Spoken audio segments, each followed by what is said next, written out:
عن انس رضی اللہ تعالی عنہ قال سمعت رسول اللہ صلی اللہ علیہ وسلم یقول قال اللہ تعالی یا ابن آدم انک ما دعوتنی ورجوتنی غفرت لک علی ما کان منک ولا ابالی یا ابن آدم لو بلغت ذنوبک عنان السماء ثم استغفرتنی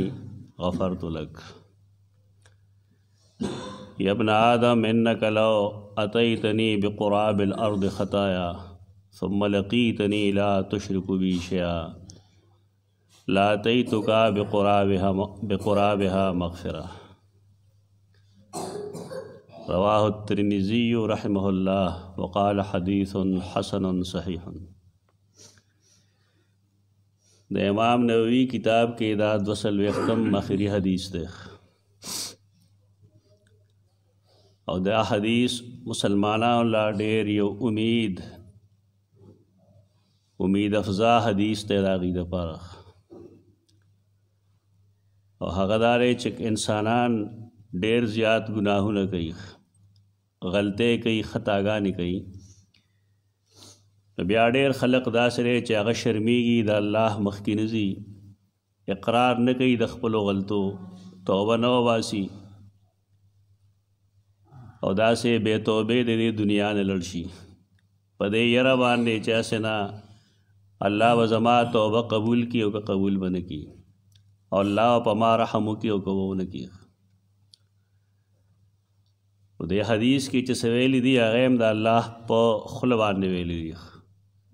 یعنی دا حدیث قدسی دی. رسول اللہ صلی اللہ علیہ وسلم فرمائلی دی، اللہ فرمائی یا ابن آدم، آدم علیہ السلام د انسانانو نیکو کم چې الله رب العزت من دیم الارض کلها د ټولې ځمکې نه خاوره جمع کړی او پیدا کړی. حدیث کې راځي څنګه چې ځمکو کې مختلف قسم ځمکې، سربې ځمکې، خرابې ځمکې، رنګونه مختلفي، اوصاف مختلفي، بعضې نرمي، بعضې سختي، بعضې کتکاڼي په شانتي، بعضې غریزه شګی. نو انسانان هم ابیض والاسود والاحمر، بعضې تور دي، سپین دي، څه غنم رنګي دي، وسهل والحزن، بعضې ښه نرم طبیعت والا دي، څوک ترشخو دي، تنګخو دي، والطیب والخبیث، څنګه چې ځمکو کې ښې او خرابي داسې انسانانو کوم ښه او خراب دي. دا په دې وجه دي چې الله د دې نیکه آدم علیه السلام د ټولې ځمکې نه خاوره جمع کړې وه ملایکو په ذریعه او د هغې نه آدم جوړ کړی و. دا څیزونه انسانانو کې موجود دي، دې وجه نه غلطۍ کوي. غلطی چې وکړي نو پکار دا چې انسان په دې پوهېږي چې زما یو رب دی چې د هغه ته عفو وایي، انک عفو، هغه ته غفور وایي، هغه ته غافر الذنب وایي. د الله رب العزت د اسماو کې یو کمال دغه دی چې سړی د اسماو پیژني، د الله صفاتو پیژني، نو بیا دی په تیارې کې نه بلکې په رڼا کې. غلطی شوی دا بیشک الله رب العزت دا هغه نافرمانی به شوی، لیکن دا هغه صفت داسې دی چې هغه معافي کوونکی دی او معافي کول یې خوښي. انک عفو تحب العفو. په دې وجه انسانان له دا نه دي پکار چې د الله د رحم نه امید شي. هغې چې کوم مثالونه ورکوي د انسان د الله رحم و کرم ته حیران شي. انک ما دعوتنی ورجوتنی غفرت لک ما علی ما کان منک ولا ابالی. تک زمان سوال کې کنا، انک ما دعوتنی، سوال کول، دعا کول، دا مستقل عبادت ہے. رسول اللہ صلی اللہ علیہ وسلم فرمائی الدعاء هو العبادہ، دعا عبادت ہے. دعا که پوره کیږي او که نه پوره کیږي، انسان له پکار دا دی چې دی د خپل رب د دربار ملنګي او هر څه د هغه نه غواړي. زمونږ خلک په دې حکمت نه پوهېږي، نو هغوی ما ته ډېره موده دا شی غوښته، ما له یې رانه کړه، نه غواړم. ځان له دې کار وکړو عبادت نه دی مخ واړو غوښتل د الله نه خو عبادت دی که هغه پوره کوي او که نه پوره کوي نو د هغه رضا په دی کې ده چې انسان دی د هغه نه سوال کوي او د هغه نه دی غواړي قرآن مجید کې واضح حکم دی وقال ربکم ادعوني استجب لکم ستاسو رب ویلی دی ما نه غواړئ زه به تاسو له درکوم یو شی نه ورکوي نه یې کې د هغه حکمتونه وي موږ مثال مخکې پیش کړی دی یو ماشوم سره چې لاس کې چاړی نو مشر ورسره هغه نه پرېږدي ټوپک تماچه ورسره نه پرېږدي اخلي دی او که بالفرض ماشوم ضد کوي نو بیا یې په زور اخلي دا د الله باره کې مثال نشي کېدی ځکه چې د الله باره کې مثال هو ممکن نه ده او د سمجھاولو دپاره دا یو طریقه ده چې زمونږه چا سره مینه وي نو هغه له د نقصان څیز نه ورکوو نو سوال دا چې د الله ټول مخلوق سره مینه ده نو که دی بیوقوف یو غلط څیز غواړي نو آیا الله به یې ورکړي ورله نه یې ورکوي څنګه چې ماشوم نه پوهېږي دارنګې انسانان نه پوهېږي د الله په مخ کې دې څه پوهه ده خو دا دی نه وایي سړی چې زما دعا نه قبلېږي دعا قبلېږي او الله ورکوي که قبلېږي او که نه قبلېږي او پوره کېږي او که نه پوره کېږي دا عبادت دی او دا به انسان کوي چې دا نه کوي نو د ایمان اسلام کې به فرق وي دعا سره یو څیز پکار دی هغې ته رجا وایي الله نه چې سړی غوښتل کوي نو امید دی دا چې الله به راکوي که یو بني آدم په شک کې دعا کوي چې یاره دعا حکم چې الله به پوره کړي که پوره به نه کړي نو دا ښه خبره نه ده رسول الله صلی الله علیه وسلم فرمایي الله فرمایلی دي انا عند ظن عبدي بي زما بنده چې په ما باندې کوم ګمان کوي زه به هغه سره هغه سلوک کوم که یو بني آدم په ما دا ګماني چې دا شی غواړم را به کړي که به را نه کړي نو زه به یې همدغه شان ملله کې ساتم او که یو بني آدم مانه دعا کوي په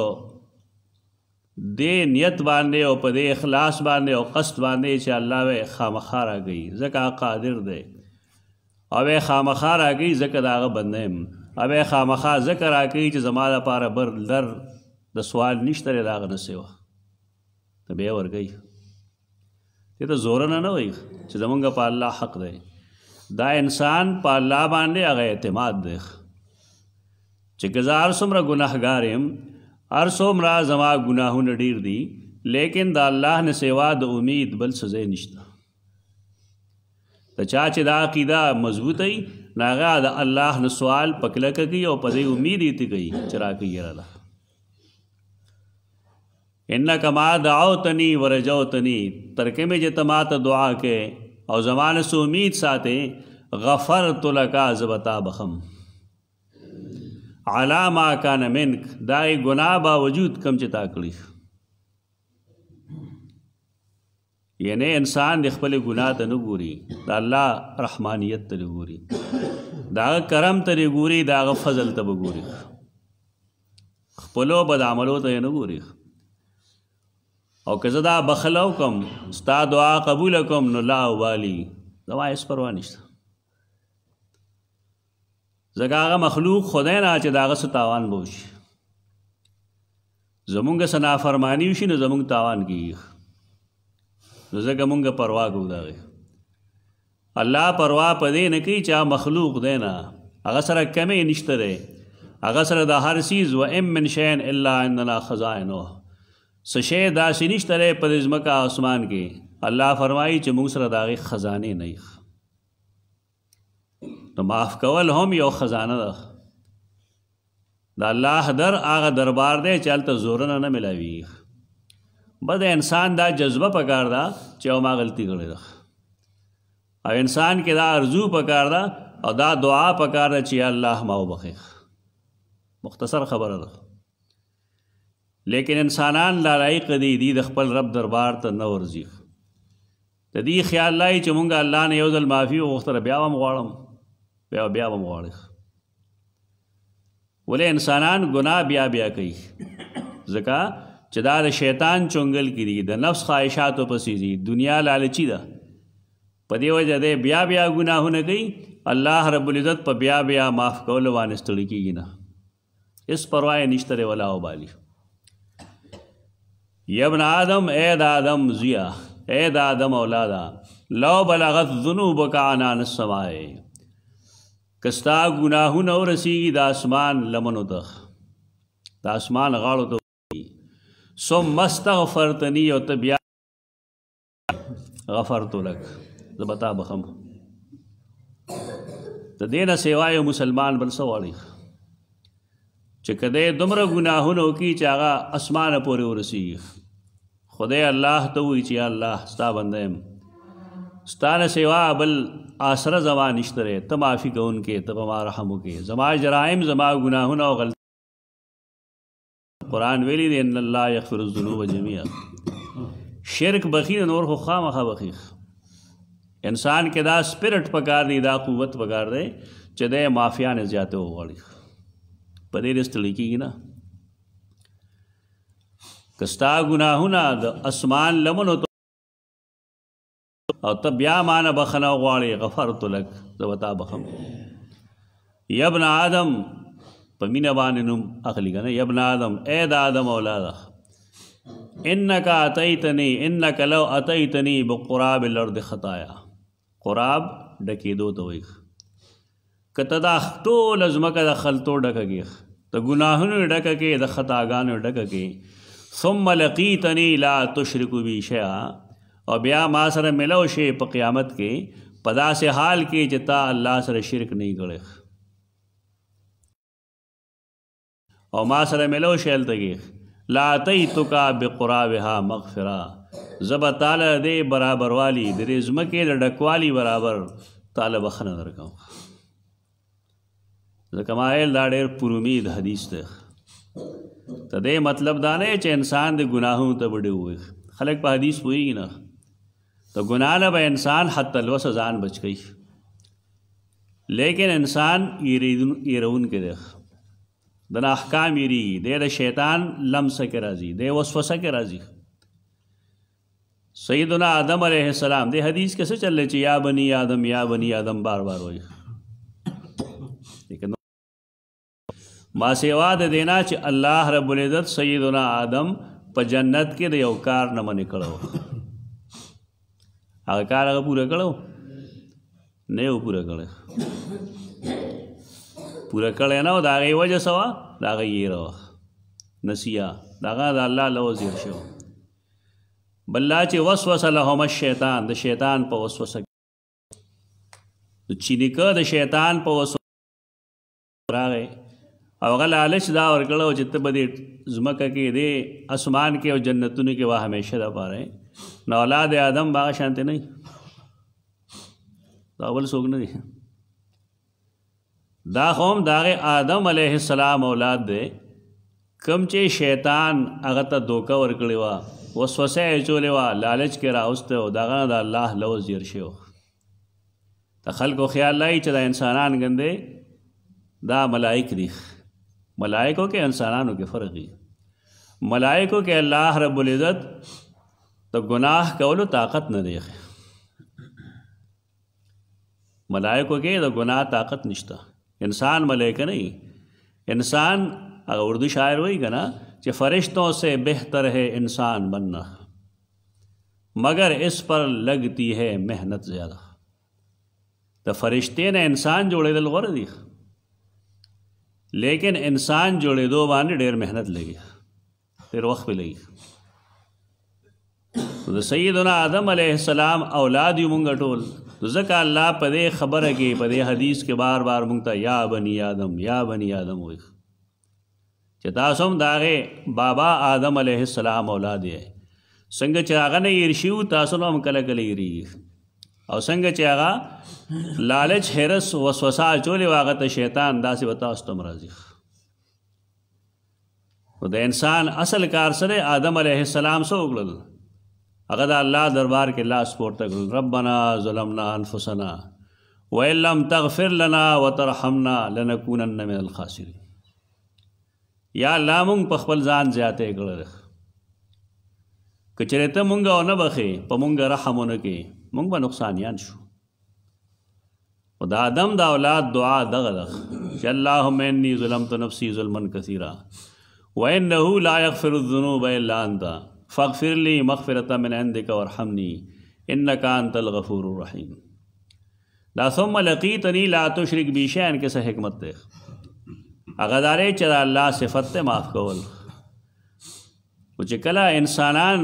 په انسانانو دومره مینې چې پلار خپل بچي معاف کوي، ښځې معاف کوي، نو الله چې خالق کائنات ته او د انسان پیدا کوونکی دی، جوړونکی دی،